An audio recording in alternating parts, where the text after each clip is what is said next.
কাজ কি ছিল? তখন তিনি বলেন, আমি তাকে কালিমার তালকিন করিয়াছিলাম, লা ইলাহা ইল্লাল্লাহু মুহাম্মাদুর রাসূলুল্লাহ, কালিমার তালকিন করিয়াছিলাম। নবী উত্তরে বলেন, ও আবু বকর, এবার শুনো, তোমাকে প্রশ্ন করতে চাই, এই কালিমার তালকিন যখন তোমার ভাইকে তুমি করাইয়াছিলে, তখন সেও কি তোমার কালিমার তালকিন উত্তর দিয়েছিল? মানে হইলো সেও কি কালিমা করিয়াছিল কিনা? আবু বকর উত্তর দিয়ে বলে, ওগো সরদার, ওগো হাবিবে রাসূল, আমার চাচাতো ভাইকে যখন কালিমার তালকিনটা আমি করাইলাম, সেও কালিমা তালকিনটা করিয়াছে।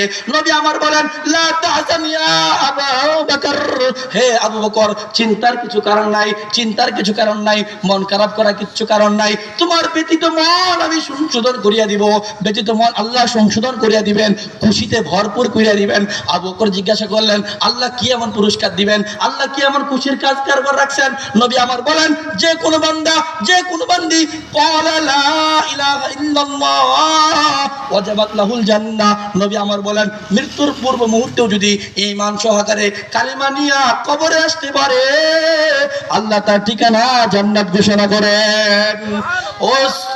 ও দোস্ত শুনিয়া নেন, আবু বকর সিদ্দিক রাদিয়াল্লাহু তাআলা আনহু সুযোগ পাইয়া বসলেন। জিজ্ঞাসা করার পর যখন শুনলেন তার ভাই জান্নাতি, তার ভাই জান্নাতি, আবার প্রশ্ন করে, ওগো সাইয়্যিদ, ওগো সরদার, ওগো মুস্তাফা, আমি জানতে চাই, এই কালিমা যদি মরণ ব্যক্তির জন্য, মৃত্যুর পূর্ব মুহূর্তে ব্যক্তির জন্য জান্নাতের কারণ হয়, যদি জীবিত কোনো মানুষেরা এই কালিমাটা পড়ে, এই কালিমাকে সঙ্গী হিসেবে বানায় নেয়, তার জন্য কি পুরস্কার? নবী আমার বলেন, হিয়া আহদামুল যুনুবিহিম, হিয়া আহদামুল যুনুবিহিম, এই কালিমা জীবিত কোনো মানুষেরা যখন পড়ে, আল্লাহ তার সমস্ত গুনাহ মাফ করিয়া দেন।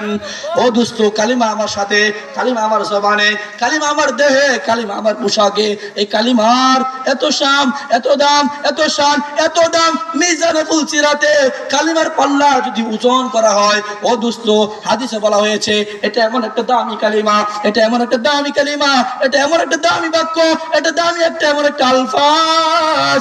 নবী আমার বলেন, মান ক্বালা লা ইলাহা ইল্লাল্লাহ ঈমানান ওয়া ইহতিসাবা গুফিরা লাহু মা তাকাদ্দামা মিন যামবি। নবী আমার বলেন, এই কালিমা যারা ঈমান সহকারে সওয়াবের আশায়, নেকির আশায় একবার পড়ে, আল্লাহ তার সমস্ত জীবনে গুনাহগুলো ক্ষমা করে দেয়।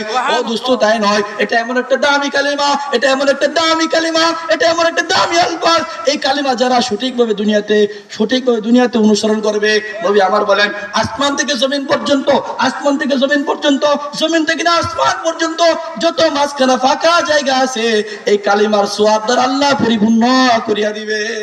ও দোস্ত, এটা এমন একটা দামি কালিমা, এটা এমন একটা দামি কালিমা, আপনি আমার আমলনামা যখন মিজানের ফুলসিরাতের মধ্যে, মিজানের পাল্লায় যখন ওজন করা হবে, আমলগুলো মাপা হবে, ওজনের জন্য যখন আল্লাহ পাক রব্বুল আলামিন ফেরেশতাদেরকে ঘোষণা করবেন, ও ফেরেশতারা, এই ব্যক্তির আমলগুলো একটু মাপিয়ে দেখ, তখন যদি আমি আপনার আমল হালকা হয়ে যায়, শূন্যতা হয়ে যায়, আর এই কালিমাকে যদি আমরা জীবনে নিজের স্মরণে, শয়নে স্বপনে জিকির বানা নিতে পারি, এই কালিমাকে যখন ওই অপর পাল্লায় রাখা হবে, সামান্য পরিমাণ এই কাগজের টুকরার পাল্লাটা যতদিন ভারী হয়ে যাবে, জুড়ে বলি সুবহানাল্লাহ।